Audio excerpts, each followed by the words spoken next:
Much clearer.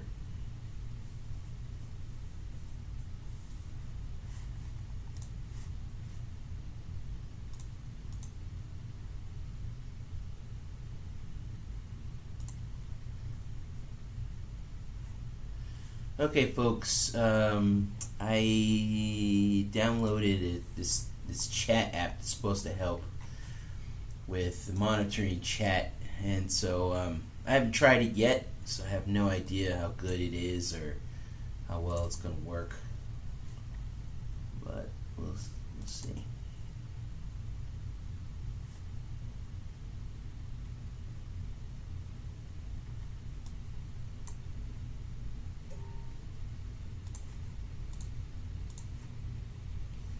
All right, let's see.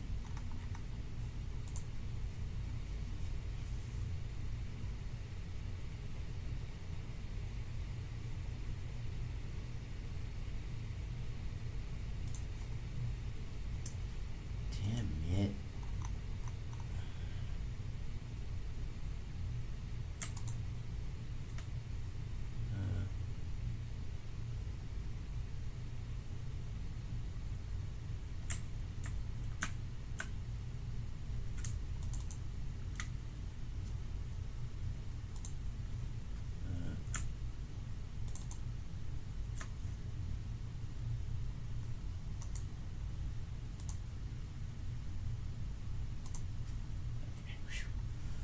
Okay, alright.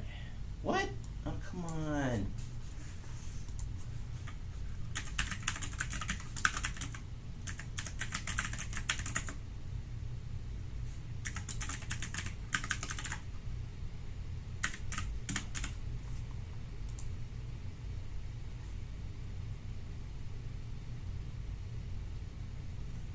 Okay, alright. Hopefully, this will help. Yeah, hopefully this will help monitor chat, because monitoring chat's kind of a pain, and I was using the web thing, but it just wasn't working. So hopefully this will be better.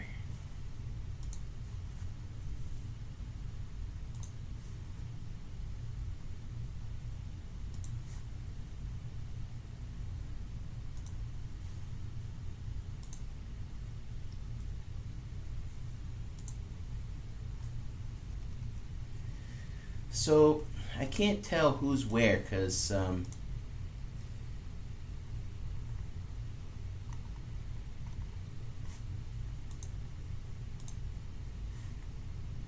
I thought that this particular app would keep everything kind of bundled, but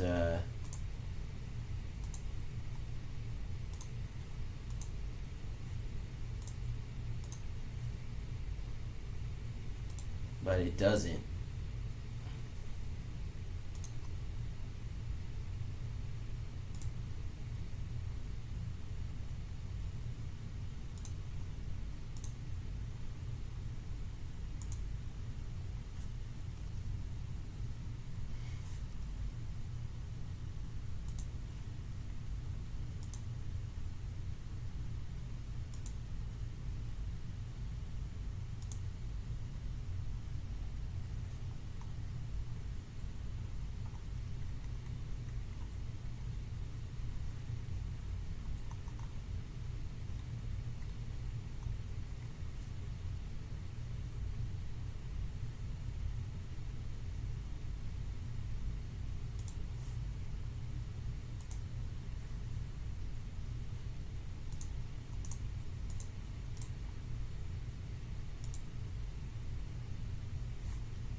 Tim, how's it going, dude?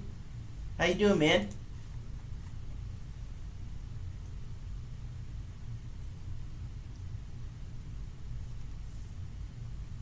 It's been forever.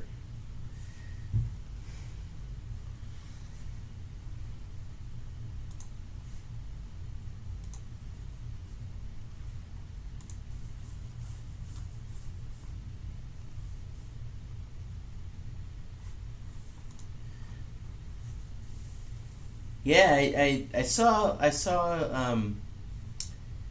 your thing on Twitter, and I was like, hey, wait.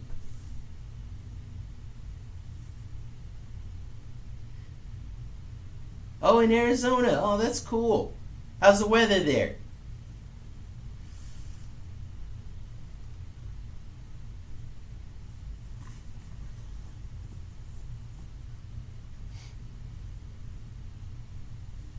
Man, we have some serious chat delay going on here.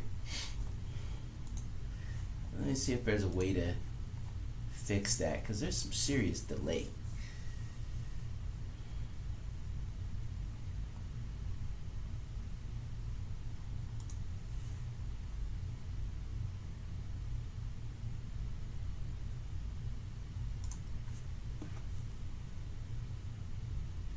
Yeah. So you were teaching, right? Well, in the Ukraine, I guess you were teaching.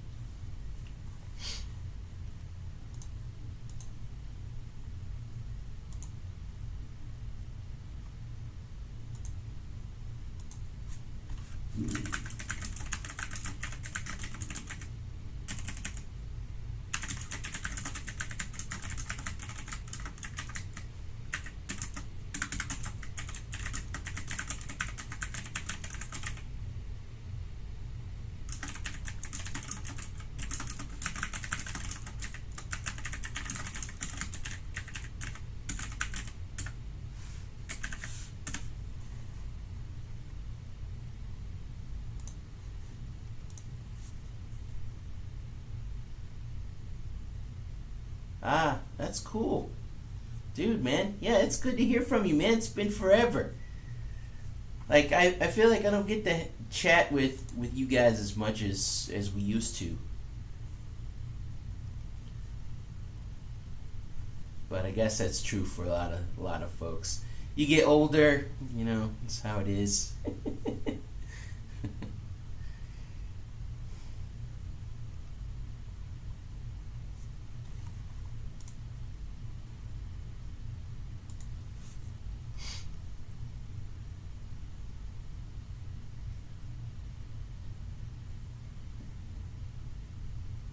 Yeah, you know, that's how it is. Did you end up getting married again?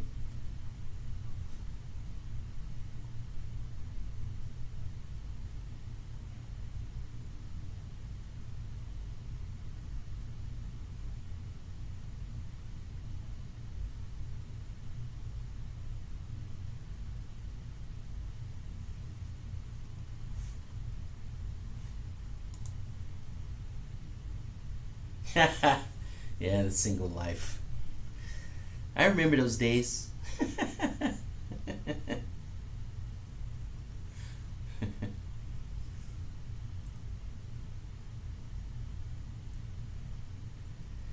Yeah, so yeah,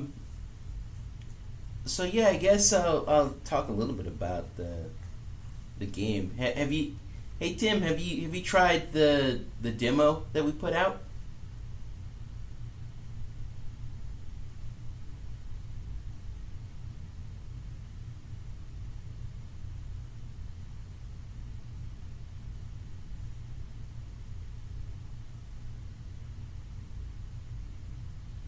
Ah, thanks. Yeah, good, good, good. You know, originally we started off as I was gonna do the Dragon Quest, you know, kind of you know, tile based thing where you had a little your character fit in a square and you just kind of moved around and stuff. But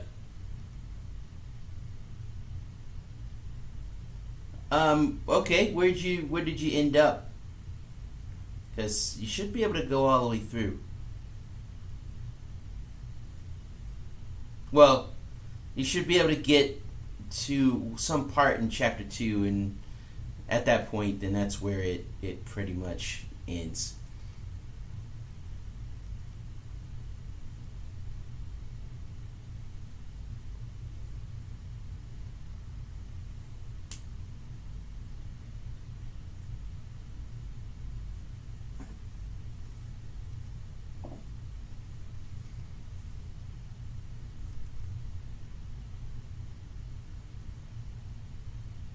Did you talk to the guy behind the counter?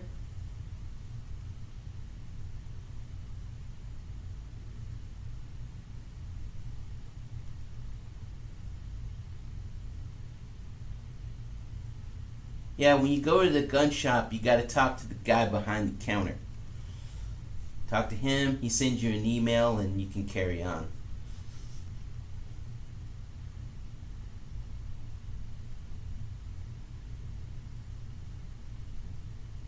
Yeah, I should probably signpost that. But, I just figure, when you go in there, I just think that, my thought is that, when you go into that place, you just talk to everybody.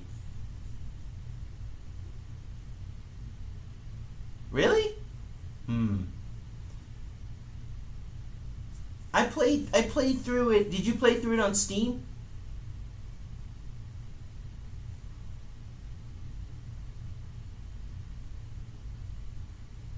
Yeah, because I played through it on Steam just to make sure that it worked. And yeah, it worked. I was able to get all the way through. So I don't know why that would not work. Maybe maybe you got it. No. That's where I do my main development on Macs. It should work fine. Mac version is my main dev version, so that one is, it's a PC one I always worry about because I don't test that one that often. I just, make a build, play through just to see that everything works, but generally it's the Mac version that's the main version. But yeah, it should work. So I'll have to play it. To be honest, I haven't played the Steam version. I assumed that the Mac Steam version works. I mean, it downloads and boots up and stuff. I just assumed that everything worked, but I wonder if something screwed up somewhere. But you should be able to talk to the guy behind the counter, and then that guy. Once you talk to the guy behind the counter, then that'll carry on with the story.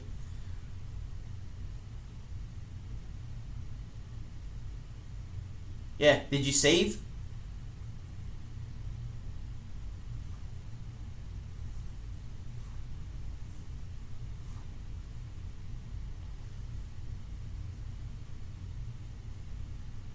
Yeah, I'll mess around with the Mac version. To be honest, like I said, I haven't messed with it on Steam because it works perfectly fine on my end. So I just never even. I made sure it downloaded and you could boot it up and stuff.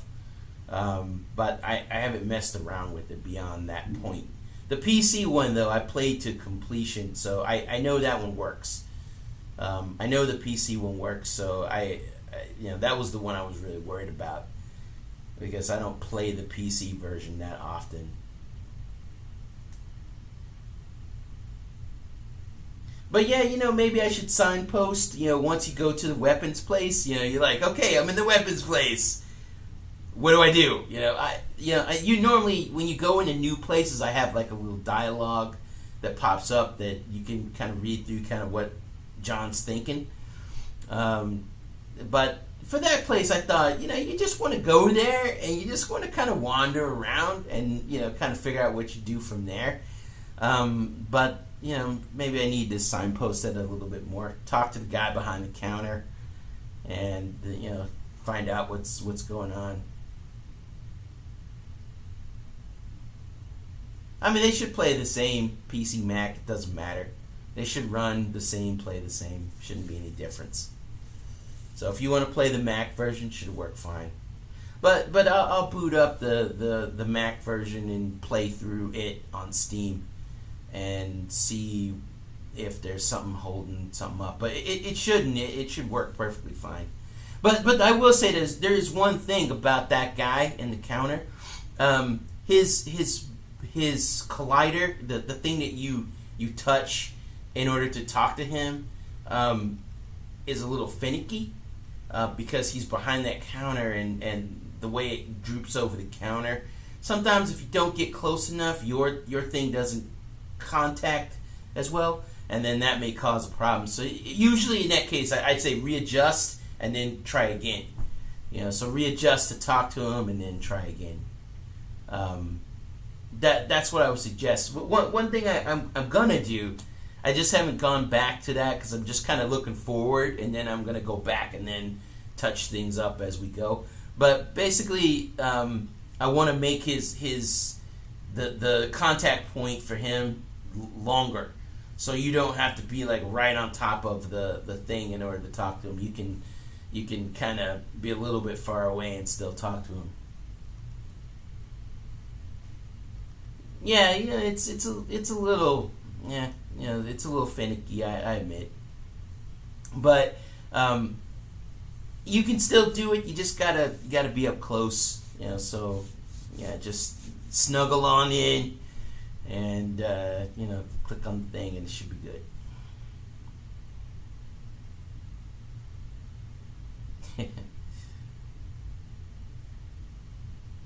Yeah, it's interesting, having people play stuff, where the place where people get stuck or have an issue or whatever is so different. Some people, they make it all the way to a certain point and then they're like, I'm stuck, and then there are people who get stuck in like the first zone, and you're just like, how do you get stuck there? Like I'm pretty good at, I feel like the first part is pretty good at signposting. You need to do X.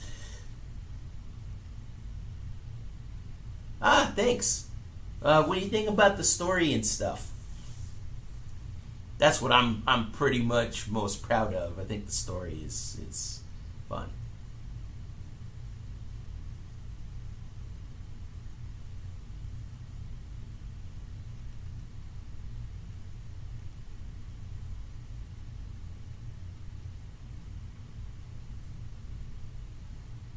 Yeah, it's an interesting thing, like, uh,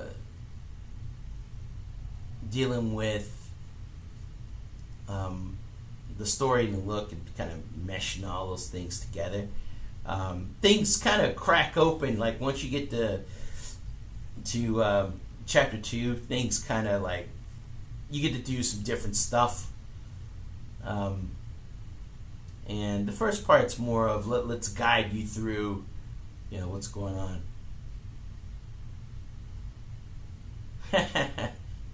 Yeah. It's got that garb style. That's true.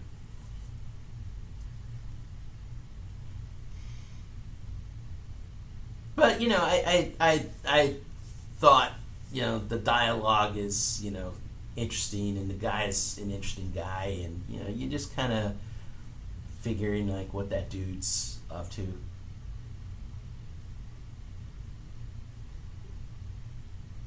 Yeah, the thing is I like I like when the character has some personality. I feel like when the character has personality, I feel like the player can relate to them more. Even if they don't agree with the player, with the character 100%, like you think, man, that guy's being a douchebag. Even in that case, I think people could still connect with people a little bit. Yeah, it's interesting. I wanted to make sure that the main character was somebody that people could go, okay, I can relate to that guy. Like I can understand where he's coming from. And then you've got more of the world that you kind of looking at it, but you're looking at it through the lens of that guy. But then there's all this stuff around, which is mainly just for world building. You'll see more of that as you carry on. I think as the story goes on, and you see more of kind of the world and story and stuff. Like you see more of that, I think it'll be really interesting. Yeah, well, people like that. The character the character is a shell, and they are. They're a shell, and basically, you're going to project your own view on that guy or a girl. I just don't like that. I don't like it at all. So I want people to be able to say that's that guy.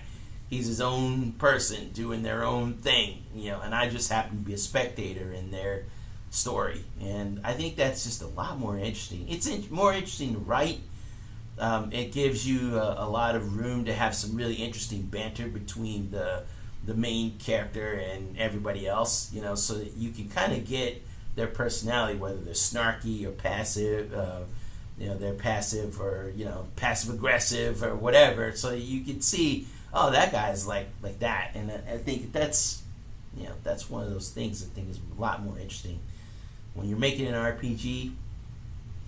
If your guy is dull and boring, then I just think that people kind of get lost. But then again, considering how many of those characters exist in RPGs, I guess it's a common thing. I guess people are just used to it now. But I like the characters that actually have something going on. Like they're very distinct. So this guy, he's John Smith. He's a very distinct guy. You kind of know where he's coming from. But I also like that in the beginning, like, he's dealing with basically PTSD, and he's just kind of trying to deal with whatever he's got going on, mentally. And so I thought that was a lot of fun writing, where he's struggling to keep things together. That's one of those things that I really enjoyed, writing about that guy. It's fun stuff.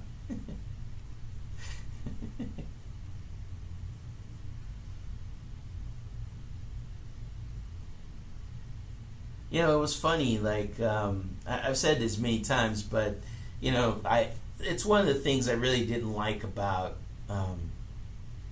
Astral Chain. I just felt like the character had no personality, and no personality for no good reason.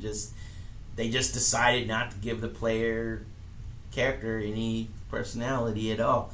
And I just thought, man, dude, so much squandered potential. Like, you guys could have really done something with that. But no, she just stands there, or he just stands there going, boring. It's so boring.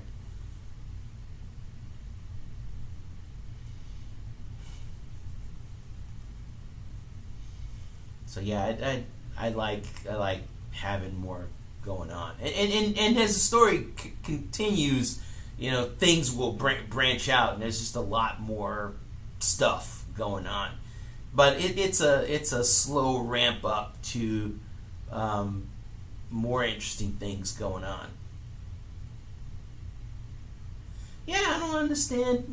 I don't understand why that's a thing. Why the main character has to be this mute, self-insert of a character.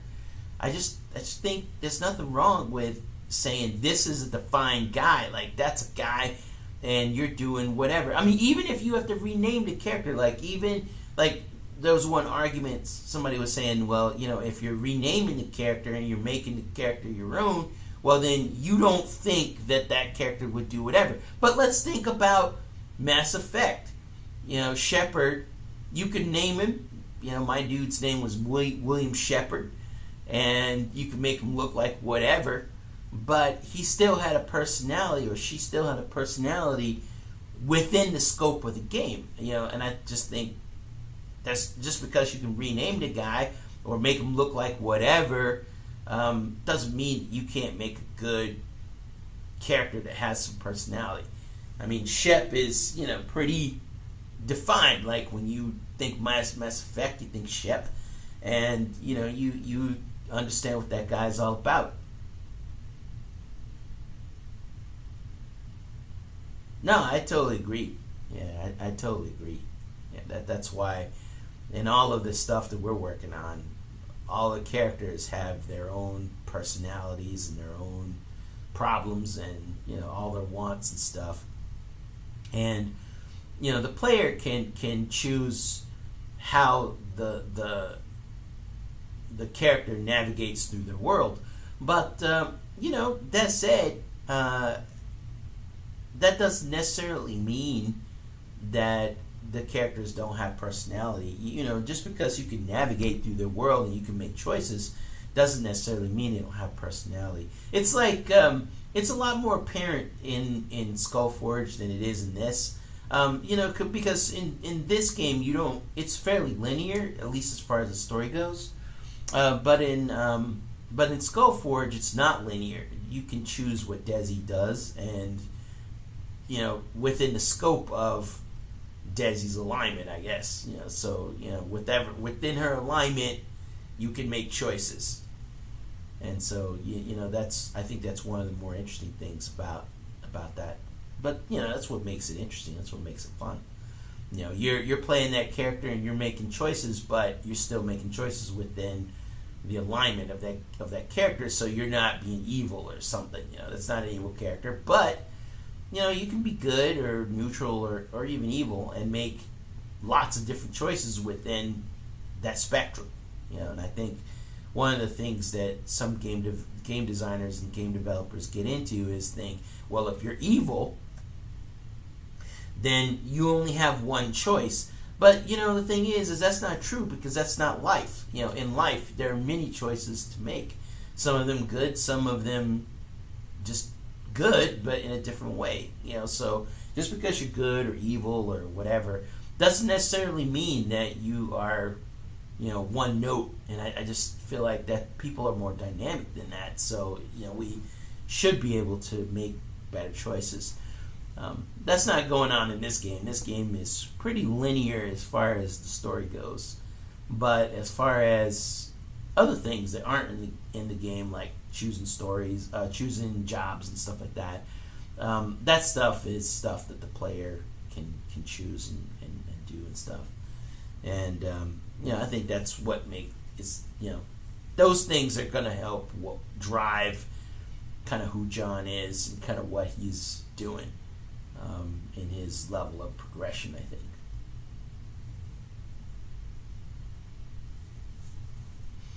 It's fun dealing with, though. I gotta say, I really dig doing like that, and writing all the stories about the world and the characters and stuff. It's fun.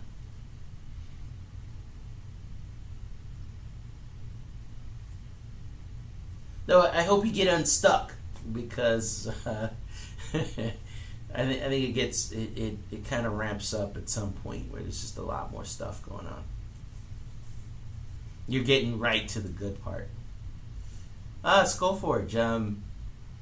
I'm not gonna lie, I haven't worked on it in the last couple weeks, 3 weeks or so, and that's mainly because I'm trying to get this game out.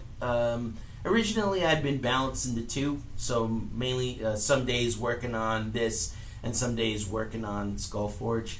But we're going to be going early access, so I figured it's probably a good idea to work on this and get this, fixed. We're getting this done because it's coming out first, and then Skullforge will continue on with that. And I'll have a demo. I was hoping in December, but looks like it's probably going to be January. We'll have a demo for Skullforge, so you can try that. So people can see what Skullforge is all about. Skullforge is a completely different beast. But, it's interesting about that is I've been working on this game, because it's a lot more... it's not as complicated as Skullforge, and so what I've done is I've developed all these little systems behind the scenes, and it's interesting because I've taken some of those systems and applied them into Skullforge, because the way I was doing things. When I started Skullforge, I was green. I didn't know a whole lot about Unity. I was just kind of jumping in and applying normal game dev things that I had learned over the years into that without looking at each system. And so I thought the code was modular but not efficient, if that makes any sense. So just doing cutscenes in Skullforge was a pain in the butt. But I've gone ahead and I've applied lots of new techniques. And this game, Shadows of the Lost, has been like my testing ground for new techniques for Skullforge. New animation techniques, new techniques for dealing with quests and scene transition and events and things like that. And so that has worked out quite well, and so I like it. And so what I've gone back to Skullforge and applied a lot of these new techniques and things that I've learned into the old game. So there's still a lot of things that need to be kind of ironed out in Skullforge, and I broke a few things in order to add in this new stuff, but that's stuff that will be fixed, and when people try the demo for that game, they'll kind of see that that's a lot more complicated and a lot more stuff going on in it. But it's ambitious. It didn't seem ambitious when we started, but looking at it now, yeah, it's pretty ambitious. With just the two of us, yeah.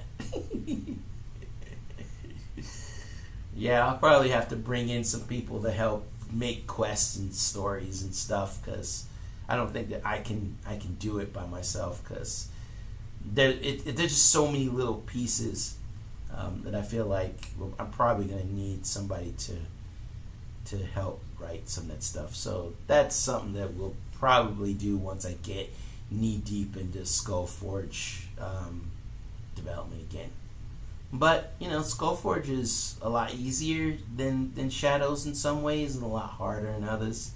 But both games are pretty much working with themselves. So I can move code from here to here. Oh well, yeah. When I first started working on Skullforge, we laid down these are the things we were gonna do. We're gonna add this. We're gonna have that. We're gonna have this. We're gonna have that. And at the time, they didn't seem like they were that complicated or that detailed. But as time has gone on, I found that that's not necessarily true. And on top of that, you're trying to avoid bloat. So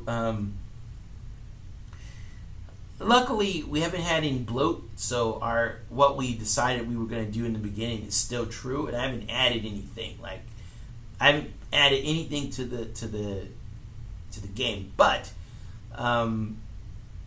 what we did have was pretty hefty. So yeah, I know it's been interesting, but I think people are gonna, when they try Skullforge, should be shocked at how different it is compared to Shadows of the Lost. It's completely different.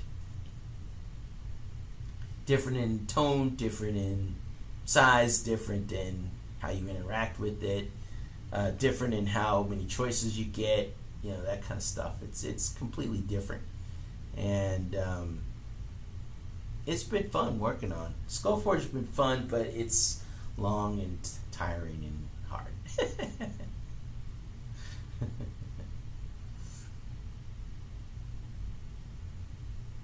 Oh yeah. I think once people try it, they'll see where we're coming from. I just hope people aren't expecting the most beautiful 3D game out there, because it's not that. But it should give a good feeling when you kill stuff. When you're fighting and you're exploring and you're doing all that stuff and kill stuff and stuff. I think it should add something cool to kind of the overall thing. But I almost feel like the big issue with Skullforge is, like I said earlier, is I started at one point, and I was green, didn't know a whole lot about Unity at that time, and I feel like I need to go back and dissect the whole game. Separate the combat, separate the questing, separate the stories, separate the conversation, just basically break it down into little parts and then put it all back together. put it back together with the new sensibilities, with the new stuff that I've got. Because right now I'm just unbolting stuff and then rebolting some new thing back onto it, and that works. But I feel like it's one of those things that needs a scrub down. Like it needs a complete scrub down. Get in there, remove all the stuff that is irrelevant and unnecessary, and then adding all that stuff back in at a piece at a time. And then that way everything is put together, it's clean and it's starting off basically fresh. But, Skullforge is big, so,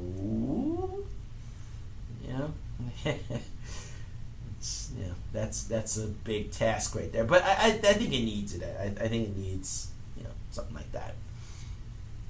But Shadows of the Lost is a interesting experiment. And I'm having a lot of fun messing around with it and stuff, and I hope that everybody else has a lot of fun messing around with it too. But I get that there's a lot of when you're making games.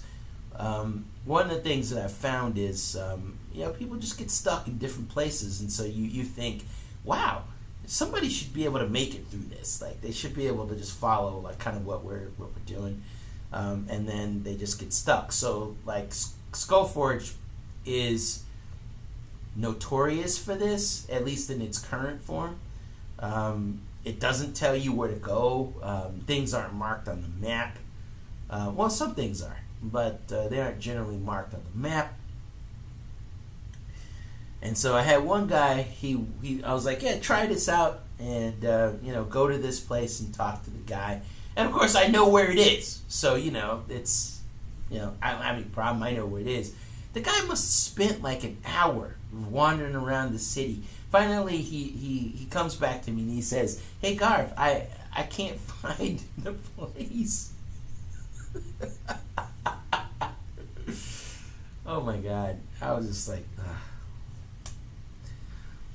But, I understand. There isn't a big sign that says, hey, this is that dude's place. That there isn't a sign or anything. You just, you just, go through and it tells you in text, hey, man, he's on X street next to wherever. And on your thing, it says what street you're on. So it'll say you're on whatever street. And so... I was trying to avoid the WoW hand-holding. Or should I say the general RPG hand-holding, where they have, the exclamation point over the building, or they have like a little arrow that's like, this is the place, kind of thing. And I wanted to avoid that, because I feel like people don't explore a lot. They just want to jump in, and I get that you don't want to waste the player's time, but at the same time, I think it's fair to say that you want the player to do things. Like you want the player to expend a little bit of effort to do something, instead of just saying, hey, there's no effort involved here. The guy's house is over there. Here's a big arrow right here that's pointing up and down. Just go there and do your next thing. And I don't know. I guess what I want from the player, because, when you're making games, there are certain things that the player wants from you, and there are certain things that you want from the player, or at least you should want from the player. And what I want from the player in general is I want the player to do some looking around and figuring things out for themselves. And I agree with that. I think people. I think we should, as game developers, we should respect players' time. I 100% agree with this. However, I do think that we as game developers should expect players to put at least a little bit of time in themselves without us having to explain everything. a little thought about what you're doing and where you're going and how you're getting there and all that stuff. I think that should be expected of the player, at least a little bit. Now, you may not expect them to be the best player in the world, where they've got all this forethought about how things work. But I think that I want players to at least put a little bit of work in, just a little bit, just a little bit of work. But I don't want to get into hand-holdy stuff. So I guess maybe people will find out in Shadows of the Lost that I don't do a whole lot of hand-holding. So you'll pretty much need to figure it out yourself. Or should I say, not necessarily figure it out yourself, but more pay attention, I guess. Had a person who got stuck in the first part of Shadows of the Lost. When you first start off and you just get out of the hospital, and that person was stuck wandering around in that zone and couldn't figure out what to do, even though when that conversation ends, when you first enter the zone, it says very specifically, hit the N key to bring up your navigation map so that you can go to the next place that you need to go to. And I thought that I did a good job of just saying that in the text. As you're reading, if you're actually reading what's going on, then you'll get to the point to where it says, hey man, hit the N button, N key, and that brings up your navigation map, and then go to the place that you need to go to. But people got stuck. Like, somebody got stuck right there, and I just was like, how do you get stuck there? Like, that's like the first part of the game. Now, I can understand being stuck in the next part if you didn't read what you were supposed to do. If you read what you're supposed to do, hold the shift down, and it shows you all of the icons of things that you can interact with. You walk up to it and you hit the button. Should be pretty easy. But if you're not paying attention and you're trying to fly right through the stuff, and you miss that, then now you're stuck. You have no idea what you're supposed to do because you can't go back to that conversation. So you're stuck. And so I understand that. There's no way to go back. So let's say you were going tap tap tap tap tap. I just want to get through the conversation, and you skipped that part, and now you have no idea what you're supposed to do, and you can't save, and you can't look up tutorials, so you're kind of stuck. And so I get that. And so I'm thinking about having a tutorial text that says, remember to hit the shift, so that you can find what it is that you're looking for. But I don't have that yet, and so I can understand getting stuck there. Like, I get it. That's one of the bottlenecks for people. But I think once you get beyond that point, I think it's pretty clear. The story is pretty clear, and if you're wandering around looking at stuff, then you'll find the next thing that you need to do. Yeah, I get that there's no way to go back, and so if you're just flying through the text and you're not paying attention and you're just going tap tap tap tap tap tap tap, and you just skipped right through, then I get that you'd be lost and be like, well, what the hell do I do next? And so, but then again, I mean, is that really how you're supposed to play the game, where you're just like skipping through text and going, well, I don't want to read this, but. Well, that's always the thing, what button do you press to do whatever, and it's funny because somebody asked me, how do you save the game? Like, in my mind, I thought it should be easy to figure out saving. But then I realized I put the save button on the F key. So F1 is your save. And then I realized that Macs have a problem, and my wife figured out that one when we were doing testing, where the F keys don't work. And so she couldn't change her F keys back. So I made the 1 key also bring up the save. But then if you're using a controller, then your options button or start button will bring up the save menu in a place where you can save. But I realized somebody asked me, hey man, how do I save? And I realized that I hadn't communicated, at least I don't think I communicated how to save your game in the game. I don't think it actually even says, like, this is what you need to do in order to save. I don't think I even have text in there. So, that's why I had to make some kind of something that say, yeah, man, if you want to save, these are the buttons that you need to use in order to, the keys that you're going to press, the buttons you're going to press in order to bring up that option. I tried to keep buttons and stuff the same as if you were playing a JRPG. So let's say that you play Dragon Quest, or you play Final Fantasy, or you played any of those, then I tried to keep the buttons the same. So that if you've played any of those, then you should know instinctively, oh, that button does X.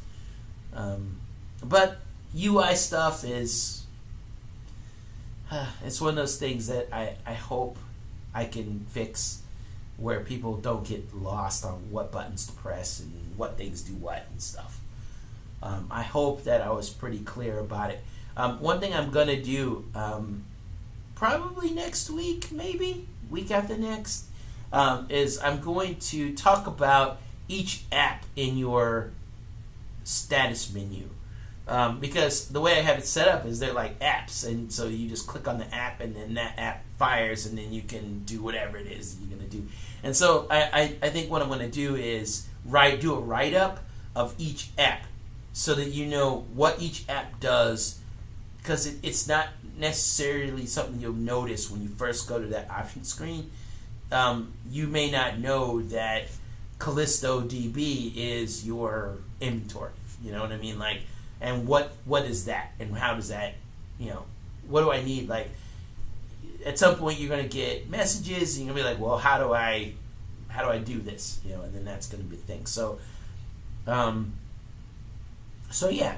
think that's something that I definitely am gonna work on. What those things do and how those things work. It's something that I want to get into. It doesn't really get into that, and so I can totally see how somebody get lost, get stuck, get lost, be like, oh my god, what am I gonna do? UI stuff.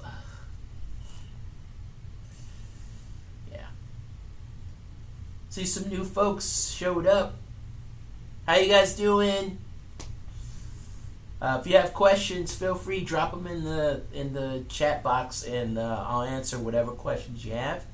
If you have any comments, or you got stuck, or you have just something to say, go ahead and drop it in the comments, and I'll answer the best I can. I guess these things are kind of like AMAs. I guess I'll answer whatever you ask. Or at least try to.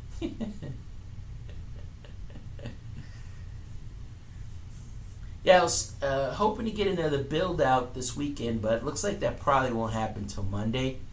I think I'm suffering from a little bit of burnout, and so I'm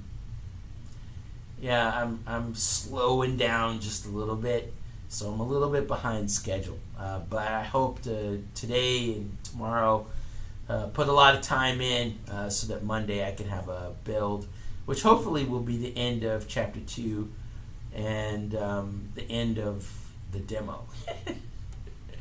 End of the demo, end of Chapter 2. I hope to have that done by Monday. But we'll see how it goes, because I'm, like I said, I'm kind of a little burned out, so I'm a little behind. But we'll see how it goes. But that's the plan. Monday, new build with some new stuff. new part of the quest you can carry on with the news. The story will continue on, and there'll be some interesting things that happen after that point.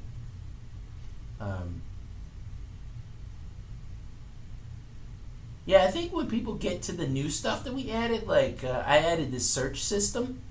I wanted, this is supposed to be the future, right? And these days, if you want to know something, you hop on Google or Bing or whatever it is that you use. You type in whatever you want to find, hit enter, and then poof, you got all your search options. And I wanted to add some variation of that to the game. So I did. I wasn't going to originally, but I did. And I think it opens up a lot of stuff.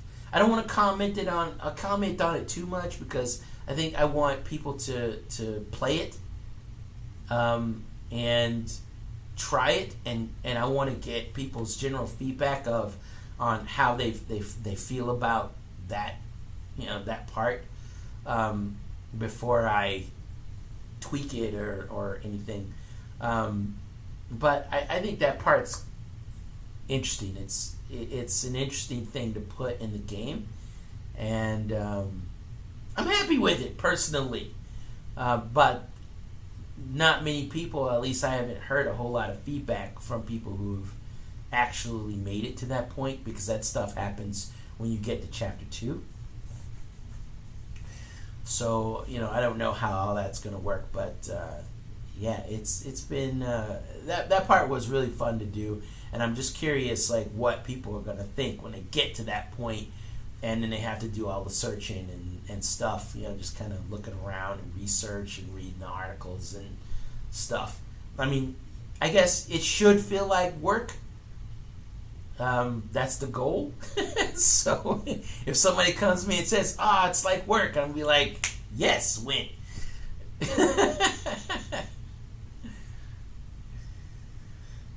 Yeah, it's supposed to feel like work. It's supposed to be that way. And so if it feels that way, then I'm happy.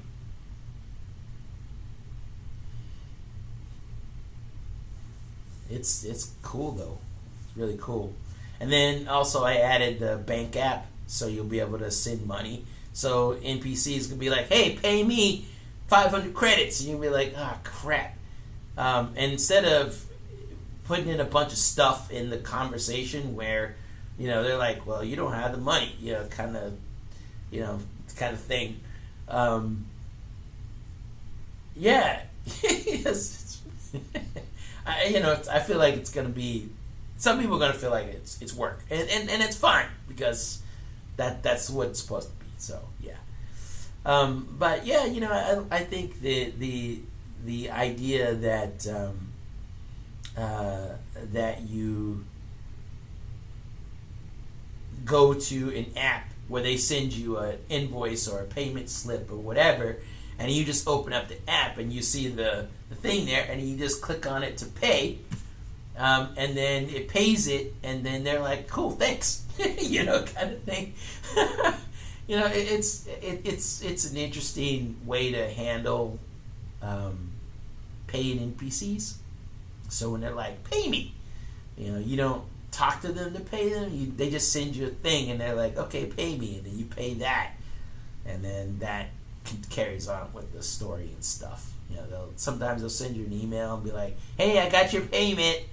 Okay, let's carry on now. Kind of thing. It gives you, the player, the chance to go earn the money, and then finally go and pay them.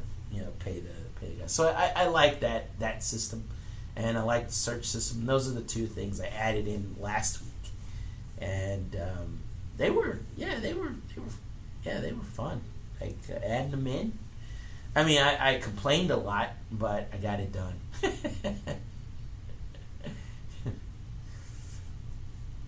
Yeah, I think wifey got tired of the complaining, but yeah.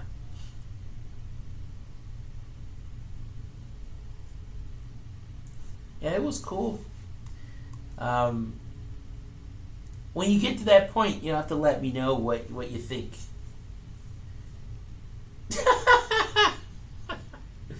Yeah.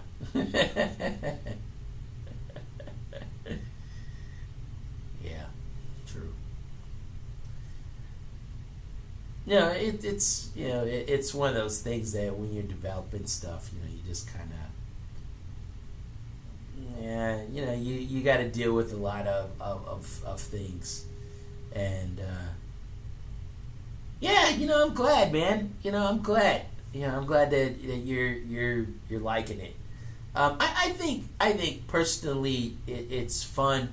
You just got to give it a chance. I think our biggest issue is just getting people to just try it.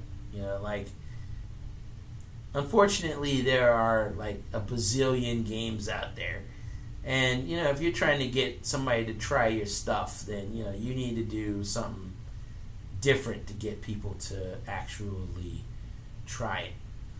I think next week I'm going to figure out how to do, or the next time, I think I'll figure out how to do some game play while doing these.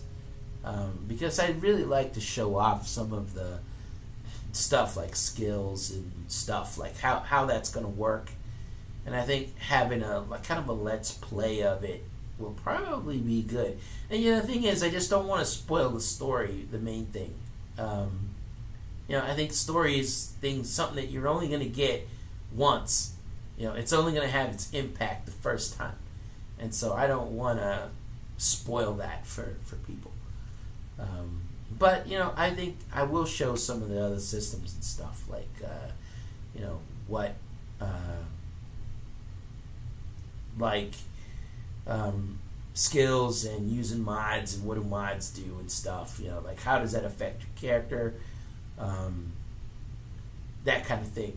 Getting a weight, like weight just, how does weight affect you, that kind of stuff. Like, that those are things that I think I can talk about without spoiling anything.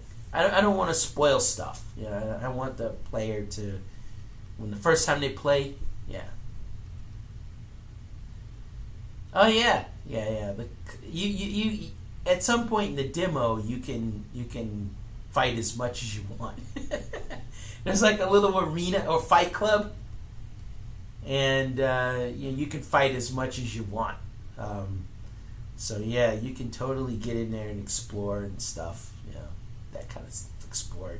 You can't use skills because skills aren't in the demo, but in the final game, you'll have skills and stuff, and you'll be able to use them. You'll be able to actually use your skill points and use skills and stuff like that. And that's going to be cool. That's going to be cool. But the thing is, I decided for the demo, I just wanted to give people just a taste of what it is that they're actually getting into, but I didn't want to give everything away. So that's why there are no mods and you can't use skills and stuff. And so in combat, it may seem a little one note, but that's okay. In the final game, you'll be able to do a lot more. Like, you'll have skills and you'll be able to buff and debuff and all that stuff. You'll be able to add a buff to them, and enemies don't have buffs or debuffs currently, but that'll be next. Like, we'll have a little, you can slow them down, and you can cast smoke screen to get away, stuff like that. That kind of stuff is going to be in the final build, in the final game. But the demo doesn't really get into it because I don't think you need it in order to understand how the combat works and what is involved in combat. So yeah, I don't think it's important. I mean, I guess it could be for some people, but I'll get into. I'll figure out how to do the let's play with the gameplay, and so I can have like the game going, and then we can talk, and then I can kind of show some stuff like set something up so that I can show some of the game element stuff, so you can kind of see what that stuff's all about. Especially like the quest system, getting jobs, which is not in the demo, so you can't get jobs, and that's not in there, and on top of getting jobs, I can't get mods and you can't get skills and that kind of stuff. But I'm gonna add that in the final build, and you'll be able to test out, and I'll talk more about it, about how it all works. But skills and stuff are gonna be cool because I feel like that's how normally in RPGs they have like a skill tree, so you got like a skill tree of stuff. But I'm not gonna deal with the skill tree thing. In order to deal with that, we have skills that you buy. They're like programs, and so you have so much memory, your memory capacity, and then you can install things as you get more memory capacity, and so those things get installed. Those become your skills. They can be passives. They can be active things, and things like that. And so, you can kind of see those passives, like how they affect your character. So let's say you get to be stronger, so you get to do more damage or that kind of stuff. But it's entirely up to the player to decide how they're going to spec their character. And because they're just programs that you can uninstall and reinstall and uninstall and reinstall, I don't have to worry about respecs. So if you have a build that you're going with and you don't like it, well, then you just go to the skill menu and you just start, uninstalling and reinstalling things in order to change your character. So, if you feel like that you're not beefy enough and you got a defense program that increases your defense, then you install that. And that kind of stuff. And so you just kind of can choose how you manipulate your character. And I think that's better than the skill tree and stuff, because skill trees tend to be like permanent things, and these things aren't permanent. And so you can just kind of pick and mix, as long as you stay within your RAM budget.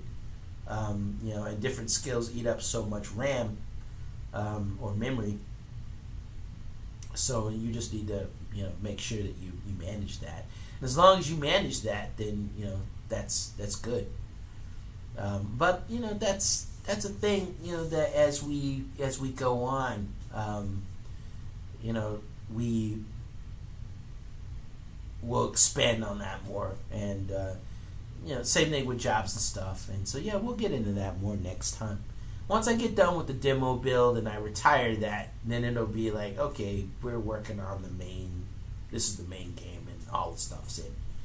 And you can do everything that you need to do in that. I think once you get like skills and stuff.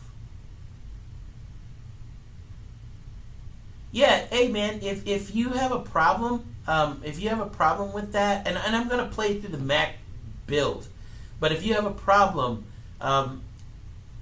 let me know. Just send me a message on Twitter or something, or Facebook or wherever. Just send me a message and let me know, and I'll look at that in detail and see if there's something else going on there. I mean, it could be a legitimate bug, so I'll deal with it. But anyway, yeah, dude, you take care.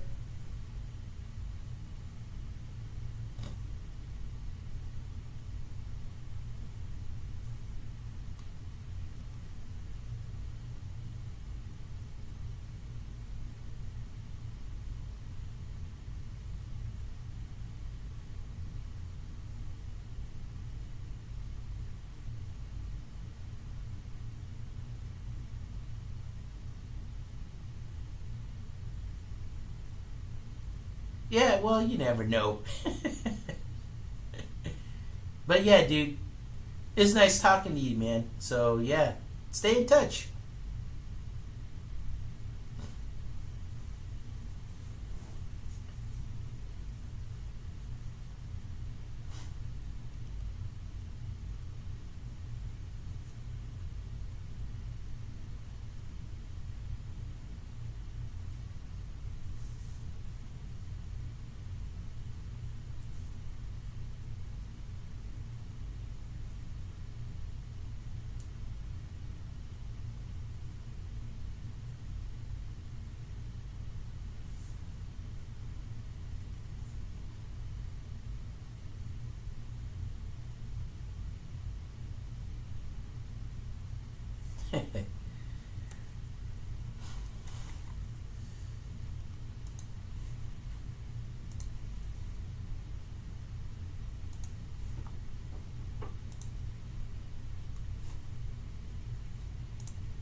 Yeah, so I guess this thing's gonna end up being a video on YouTube. You know, I think this thing's gonna end up being a video on YouTube. So, you know, in that case, you know what I might do? What I think I'm gonna do for this last little bit is just talk about some things that we're gonna do next. Like, you know, the thing is I've got a lot of little things that need to get done. There's one particular part that I'm working on right now in the scene, and it's I don't like the transition of it from one piece to the next piece. It's like bam, something happens, and then bam, it's done. You know, there's no transition between those two parts. And so yesterday I spent a lot of time being lost because I couldn't figure out a good way to do it. And matter of fact, I still can't figure out a really good way to do it. So I think I'm probably going to have to add a cutscene, like where that part is, in order to make that part feel right. I think I'm going to have to add a cutscene. And adding a cutscene means that I need more animations. So yeah, that's gonna be some work. I hadn't thought I was gonna. I mean, I knew I was gonna need some new animations. I just didn't think I was gonna need them so soon. So yeah, I need to get some animations for my characters so that they can do things. And so yeah, that's something that I think I'm gonna, you know, that's something that I'm gonna work on, because I think that transition from one piece to the next piece, it really needs something, and I feel like I need to do something with that, and that had pretty much held me up yesterday, because I had a plan of what I was going to do, but I ended up getting stuck right there, and so yeah, you know, it didn't work out quite the way that I wanted to. So I'm probably going to leave it like it is right now, but I'm going to at some point go back to that and flesh that part out, because I think the main thing is you need the information, or the player needs the information. So the player gets the information, does what they need to do next, and then that flows on to, you know, wherever that thing is. I also think that I am going to change how something happens, because I feel like it's a little too immediate. Like, something happens and then bang, something else happens, and then bang, something else happens, and there isn't a transition between those points. They just happen. It's just like instantaneous, and I don't like it. So I think what I'm going to do is slow it down a little bit, so that there's a little bit of time between the time that you do that thing and the time that something happens. That's just a little bit of time, so that it doesn't feel so immediate. And so that's something that I want to work on, and that's something that I feel like needs something that needs some work, and so that's something that I'm going to work on. And so I'll have more information about that, about those kind of things going forward. But right now, still have a lot of little things that need to get worked on. But I'm mainly just focusing on getting through the story. Mainly, I want the player to be able to play and get to the end. So as long as they can play and get to the end, then all of the little things that flesh it out can be added later. Those are just things that just make things, just flesh it out and make it feel different. But those things aren't super necessary in order to give the thing that you need to give the player. And so that's something that we'll be adding in later, and it'll be something that we'll be adding in as time goes on. But also, if you experience those things, you feel like, wow, that was a little too abrupt, then don't worry about it. Those things will get fleshed out later, where they'll feel a lot more natural. I guess that's the best word. And that's going to be something that is going to be on the list of things that need to be done. But right now, story focus, main game system focus, and then once all that's done, we go back and we make things pretty. And that is something that we argue about a lot, but that's okay. That's all right. It's okay. We making things pretty actually takes a lot of work. Getting things to happen is easy. Making them look pretty is a lot of work. So, in that case, we have a lot of things that need to work. And so basically, I think that with this build that's going to go out on most likely Monday, then we'll have more of the story, and you should be able to get to the end of the story part, and then that'll be the end of the demo. And I might go back to the demo and make some things pretty, just for demo purposes, but it's not something that's high on my priority of things. It's just how, I guess it's the,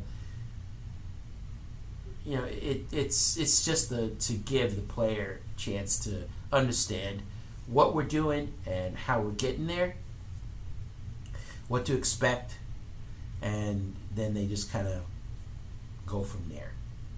But that's okay.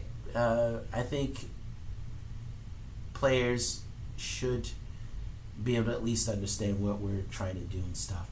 And so I hope that people like it. I hope that they enjoy playing it, and I hope that they enjoy kind of the story and where the story's going. And if you have any questions or any problems, like someone was having trouble with something on the Mac version, and I'll have to go and take a look and see if that is fine. I mean, it was fine when I played on the PC, so I can't imagine it, but you never know. So I'm going to go and mess around with that and see if that works. But anyway, that's the plan. And I think I'm going to go ahead and wrap this up, since most folks are pretty much gone. It's kind of all the stuff going on today. I can kind of see that there's a lot of stuff going on. Anyway, I'm going to wrap this up. I appreciate everybody who stopped by, and everyone who came by and talked or said something or whatever, or just listened. Appreciate it. And next time, I want to try to figure out how to do this game stuff so I can show some of the game things. I think I'm going to end it on that note. So yeah, you guys have a good one, and we'll see you guys next time. All right, peace out.